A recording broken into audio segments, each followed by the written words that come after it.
Okay, what's going on? Vincent Rapsardi, BigBlueUnbiased.com. Thank you to those who have liked, commented, and subscribed. I really appreciate it, guys. If you guys can comment, give me a thumbs up, I would really appreciate that. It helps the algorithm, gets more people to watch. So I'm doing another mock draft. I'm trying to do one every single day. I know that this is posted fairly late, but I wanted to make sure that I got one out before the end of the night. I did a video a little bit earlier. We discussed some Giants news. Russ Callaway, the Giants hired him to be an offensive assistant. He was with LSU as an offensive analyst, something like that. He worked with Joe Judge while with Alabama back in about 2011. Other news was Daniel Jones. He got some of his teammates together, wide receivers, tight ends, offensive linemen in Arizona to kind of prepare for the upcoming season, showing some franchise quarterback leadership. Entering year 3 for Daniel Jones. The intangibles, they're definitely there for Daniel Jones. It seems like his work ethic and his attention to detail and his focus and determination is there. Now it's all about producing. It's all about production. And this is a make or break year for him. He's got to produce. He's got to. That's it. So that's that. We're going to do another mock draft. And like I said, we're going to continue to do these to the point of overkill.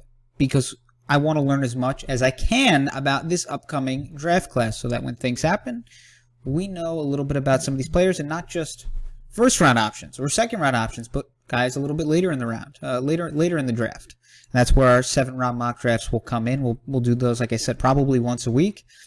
But even in the 3rd round, we'll start to take some guys that maybe could expect to go in the 4th or 5th round, just so we could learn a little bit more about the class. I know a lot of people say, oh, how'd you pass on that guy? I'm not really judging this mock draft based on who is essentially available in the best possible pick. I kind of pre-script it so that I pick a player before this and I purposely pick them even if there are other good players available.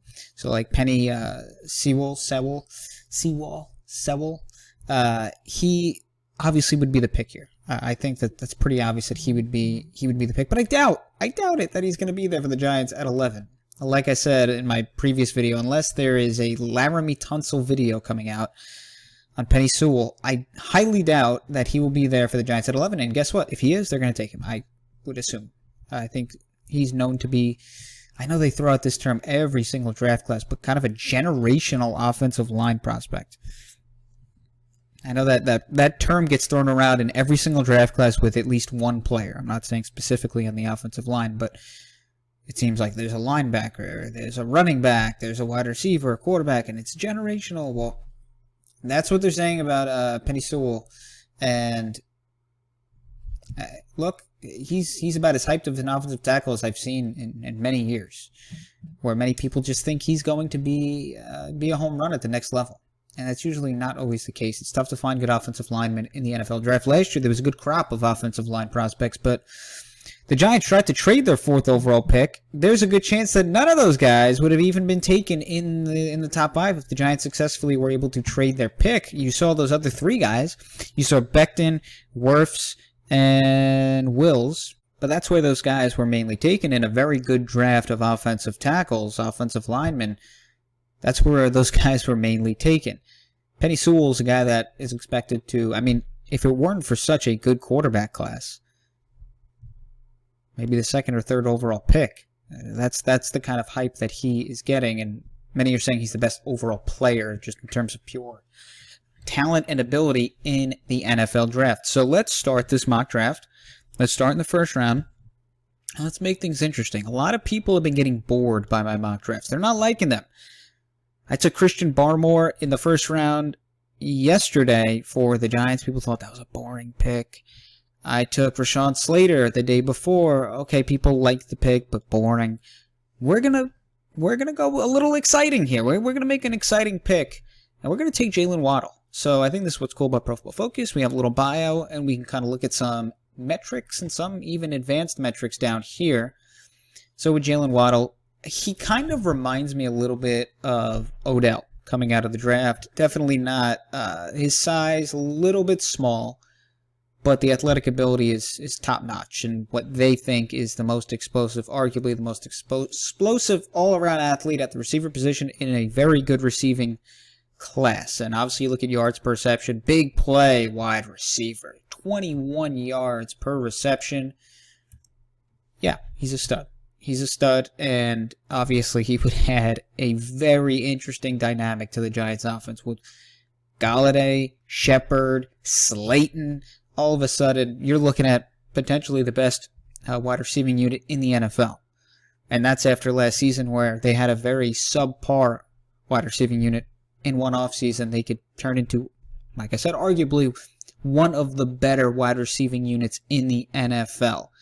So that's what we're going to do here. We're going to go with Jaylen Waddle. We're going to have, we're going to give you guys an exciting pick. I know you want something exciting. You want something interesting. So Jaylen Waddle is going to be my pick. Okay, so we're in the second round now with the New York Giants. We're going to go with another nice pick.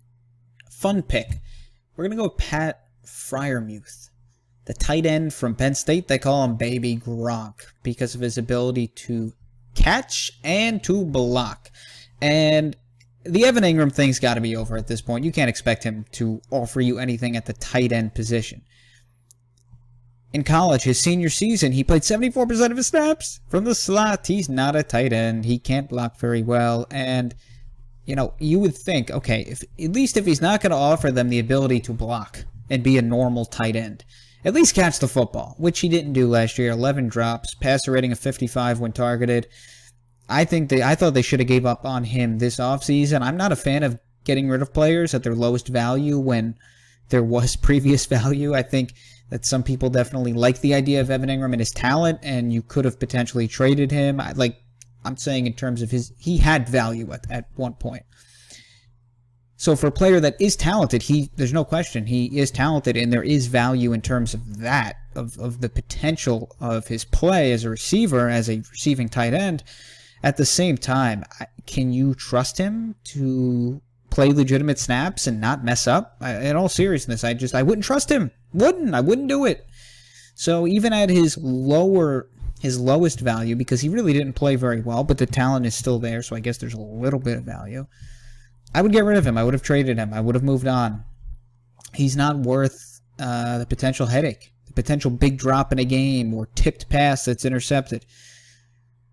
But Pat Freiermuth would offer the Giants the Evan Ingram upgrade. What they wanted, I can't really say what they hoped Evan Ingram would be, because I don't think many expected him to be a great run blocker. But he can kind of be that all-around tight end, someone like Kyle Rudolph was in the prime of his career. I think that's kind of who Freiermuth can kind of learn under, a player like Kyle Rudolph, and kind of emulate that kind of player in his playing style. As you can see here, creative route runner, traits to be a dominant inline blocker. I think this would be a great pick for the Giants. Another big add for Daniel Jones in year 3. You want to give him as many weapons as possible. That's my pick. Okay, so we are in round 3, the final round here in this mock draft. And we're going to end with a bang. We're going to add another offensive playmaker for Daniel Jones and the New York Giants. We're going to go with Michael Carter, the running back from North Carolina. Offers the Giants some pass-catching ability, runs hard, explosive. After the injury to Saquon Barkley, I'm sure the Giants would like to draft a running back. And the third round is the earliest I would ever consider drafting a running back. If I were the Giants, I think there are other places that they could go in the first couple of rounds. The third round is probably the earliest round that I would go ahead and take a running back, at least a backup to Barkley, or maybe a replacement to Barkley in the near future. We will see.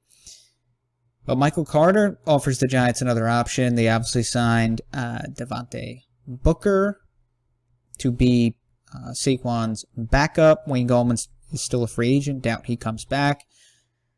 But with Barkley coming off a fairly serious injury, who knows? I mean, I think he'll be fine because he's a freak athlete.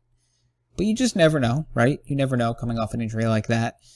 So maybe Gettleman kind of doubles down on his value of running backs, and he goes with a running back in the third round to at least be a good backup or complement to Saquon Barkley and maybe his eventual replacement. So those are some three pretty big, exciting picks for the Giants in this mock draft, really helping out Daniel Jones.